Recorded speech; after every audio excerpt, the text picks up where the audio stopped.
초등부 친구들 안녕하세요. 5월 6일 큐티를 시작하겠습니다. 기도로 시작할게요. 사랑의 하나님 아버지 감사합니다. 화창한 날씨를 주시고 정말 이 따뜻한 봄 날씨에 하나님의 말씀을 묵상할 수 있도록 도와주니 감사합니다. 우리가 정말 하나님으로부터 떠나지 않게 하시고 항상 하나님이 우리에게 기다리시고 인내하신다는 사실을 기억하며 매일 주의 말씀을 묵상하는 우리 모든 친구들과 우리 모든 선생님 그리고 제가 될 수 있도록 도와주세요. 예수님의 이름으로 기도합니다. 아멘. 오늘의 말씀은 예레미야 2장 27절에서 28절 그리고 30절에서 31절 말씀입니다. 세 번 읽고 나서 선생님과 자세히 말씀을 살펴보도록 해요. 밑줄 그으며 다시 한 번 더 살펴보겠습니다. 그들은 누구예요? 네, 계속해서 이스라엘 백성들을 얘기하고 있는 거예요. 지금 이스라엘 백성들이 계속 하나님으로부터 떠났다라는 것을 얘기를 하면서 너는 나의 아버지라 하며 돌을 향하여 너는 나를 낳았다 하고, 그렇죠? 친구들, 나무를 향하여 나의 아버지라 하고 돌을 향하여 너는 나를 낳았다 하고, 이게 뭘까요? 우상숭배잖아요, 친구들. 말도 안 되는 일을 하는 거죠, 친구들. 그들의 등을 내게로 돌리고, 그렇죠? 그들의 얼굴은 내게 향하지 아니했다. 하나님으로 떠났다는 것을 얘기를 하고 있죠.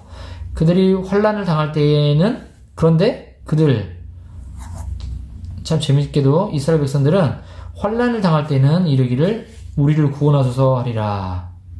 그렇죠. 외국으로부터, 그 강대국으로부터 위협을 당하면 하나님 우리를 구원해주세요 라고 얘기를 하는 거예요. 너를 위하여 내가 만든 내 신들이 어디 있느냐? 그들이 내가 환난을 당할 때 구원할 수 있으며 일어날 것이니라. 유다여 너의 신들이 너의 성읍수와 같도다. 이거 무슨 말이냐면 우상의 숫자가 많다라는 거예요. 그만큼 성읍과 같이 많다라고 얘기하고 있는데, 내가 너희 자녀들을 때린 것이 무익함은, 너희 자녀들을 때린 것 뭘까요? 그렇죠. 무슨 말이냐면 강대국을 사용하심.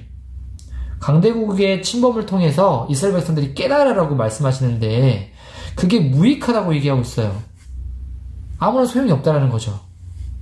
왜 그러냐면 그들이 징계를 바르지 아니함이에요. 너의 칼이 사나운 사자같이 너희 선지자를 삼켰느니라. 선지자들이 아무리 말을 해도 듣지 않는다는 얘기예요. 자, 너희 이 세대여 여호와의 말을 들어보라. 내가 이스라엘의 광야가 되었느냐 깜깜한 땅이 되었느냐. 무슨 말일까요? 광야처럼 깜깜한 땅처럼 버려두었느냐라는 얘기죠. 근데 아니잖아요. 근데 무슨 이유로 내 백성이 말하기를 우리는 노였으니 다시 죽게로 가지 아니하겠다 하느냐. 하나님의 답답한 심정을 말하고 있는 건데, 자, 오늘의 내용을 한번 정리해 볼까요, 친구들? 자, 이스라엘 백성들이 처음에 우상숭배를 했다고 하나님께서 말씀하시잖아요. 그런데 이 환난은 뭐라고 그랬죠?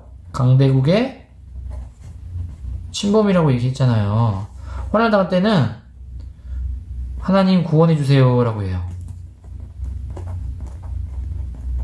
구원하소서라고 얘기하는데, 문제는 이 환난이 잠시 멈춰지면 어떻게 하죠? 다시 우상숭배. 성경에서 뭐라고 나와 있냐면 징계를 받아들이지 않았다. 30절에 받아들이지 않았다라고 나와 있잖아요. 네, 이스라엘 백성들이 계속 이랬던 거예요. 우상숭배 했다가 징계받으면 살려주세요.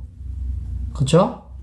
그런데 징계 사라지면 다시 우상숭배. 그들이 진짜 자신들의 잘못을 깨달았나요?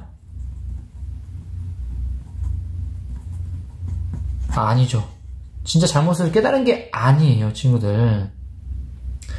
그래서 전도사님은 오늘 말씀을 통해서 무엇을 깨달았냐면 이 잠깐의 심판이 아니라 하나님께서 마침내 영원한 심판을 주시지 않겠어요, 친구들? 영원한 심판이 있기 전에 돌이키자. 하나님만을 온전히 섬기자라는 생각을 하게 되었습니다. 우리 친구들도 그렇게 하실 거죠? 친구들, 하나님께서 정말 끝까지 인내하고 기다리신다는 사실을 알고 있나요? 우리가 너무나도 많은 죄를 저지르죠. 잘못했습니다 하고 나서도 다시 죄를 저지르고 그럴 때 많지 않나요?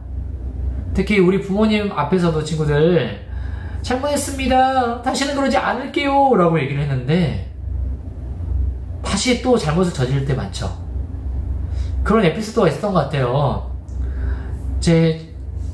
그 전도사님 친구 중에 초등학교 2학년 딸을 둔 친구가 있는데 그 딸이 맨날 잘못했습니다, 다시는 그러지 않을게요 해놓고 또 그날도 이 친구의 말을 듣지 않는 거예요. 그러자 그 친구가 뭐라고 했을까요? 너 다시는 그러지 않는다면서 라고 말하면서 그냥 웃고 말았다라는 거예요.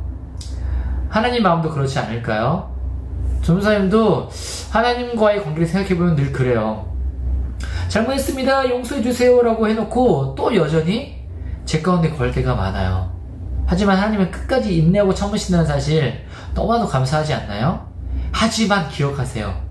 마지막 날에는 하나님의 심판은 분명히 있다는 거예요. 그래서 하나님은 끝까지 참고 인내하시는 분이라고 하지만 그 마지막 심판 앞에서는 엄밀하게, 엄중하게 그렇게 죄를 구별해내신다는 사실을 기억하면서 빨리 하나님께로 돌아가서 하나님을 사랑하는 우리 모든 자동친구들 되었으면 좋겠습니다. 내일 이 시간에 또 만나요. 안녕.